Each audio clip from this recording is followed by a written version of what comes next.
आज आपण बघणार आहोत सुरमईचं टिकलं. तर मी सुरमई अशी स्वच्छ धुवून घेतली आणि वरती हळद टाकले 2 चमचे आणि एक पूर्ण चमचा आणि अर्धा चमचा असं आगळ टाकलं आहे आणि मीठ टाकलं आहे. आणि आता हा थोडासा मी मसाला वाटून घेतला आहे. फक्त संकेश्वरी मिरची, अद्रक लसूणचा हा मसाला वाटून घेतला आहे. तर मी हा असा व्यवस्थित लावून घेणार आहे त्याला आणि मॅरिनेट करून अर्धा तास ठेवणार आहे.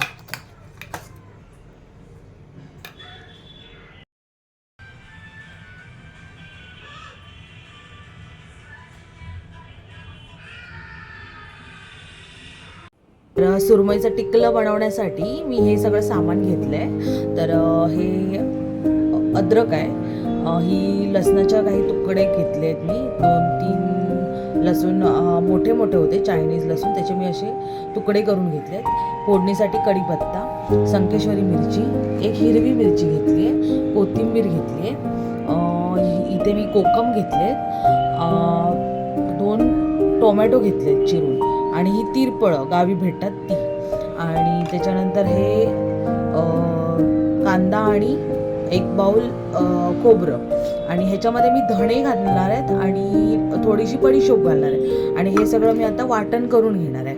वाटण करून एकदम जाडसर मी ठेवणार आहे टिकलं बनवण्यासाठी, कारण त्याची ग्रेव्ही अशी होते, एकदम जाडसरच ठेवतात. तर चला आपण स्टेप बाय स्टेप बघूया आपली रेसिपी. मिक्सरच्या भांड्यामध्ये मी हे सगळं आता पूर्ण मिक्सरला वाटण करून घेणार आहे टिकल्यासाठी. आणि आपण खोबरं घालूया याच्यामध्ये.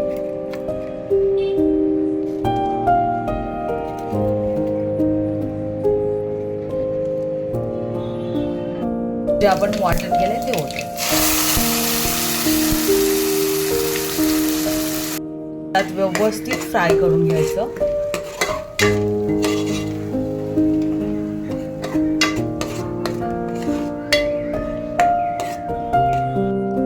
अशी जाडसरच ठेवायची, कारण आपल्याला हे टिकलं बनवायचं आहे, ग्रेव्ही नाही बनवायची, एकदम जाडसर ठेवायची. उकळ येऊ दे चांगली, नंतर आपण याच्यामध्ये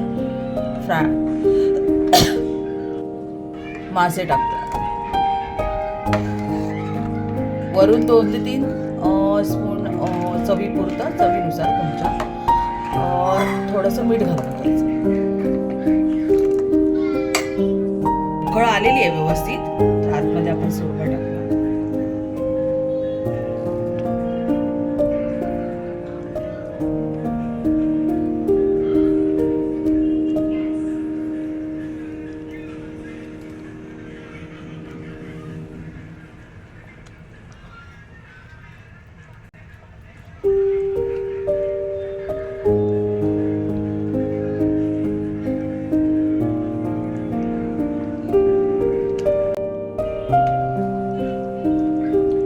कोकम टाकूया.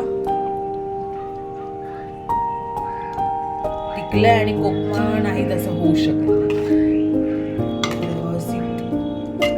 आता हे शिजवू देऊया, एक 10 ते 15 मिनिटं व्यवस्थित शिजूया. आपण शिजून घेऊया व्यवस्थित, झाकण नाही ठेवायचं, असंच शिजून घ्यायचं.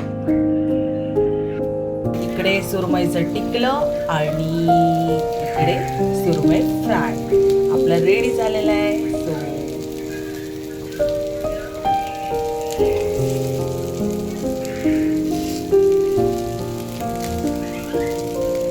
बघा किती मस्त दिसते आणि असं वाटतं आत्ताच खावंसं असं. इकडे रेडी झालेलं आहे, बघू शकता तुम्ही. कोथिंबीर घालू.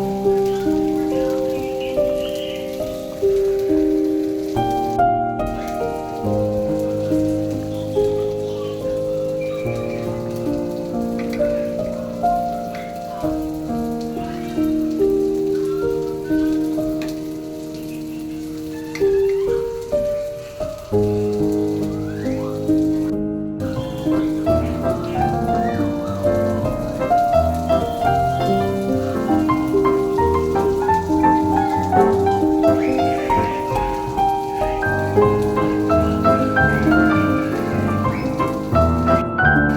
हे असं सुरमईचं टिकलं रेडी झालेलं आहे आपलं. दिसायला पण किती फार छान दिसतंय, एकदम कलर पण एकदम लाल भडक आला, एकदम छान. कारण संदेश्वरी मिरची एक कलर येतो व्यवस्थित आणि टेस्ट पण लागते. तर असं करून बघा आणि मला कमेंटमध्ये नक्की सांगा की मालवणी पद्धतीने हे सुरमईचं टिकलं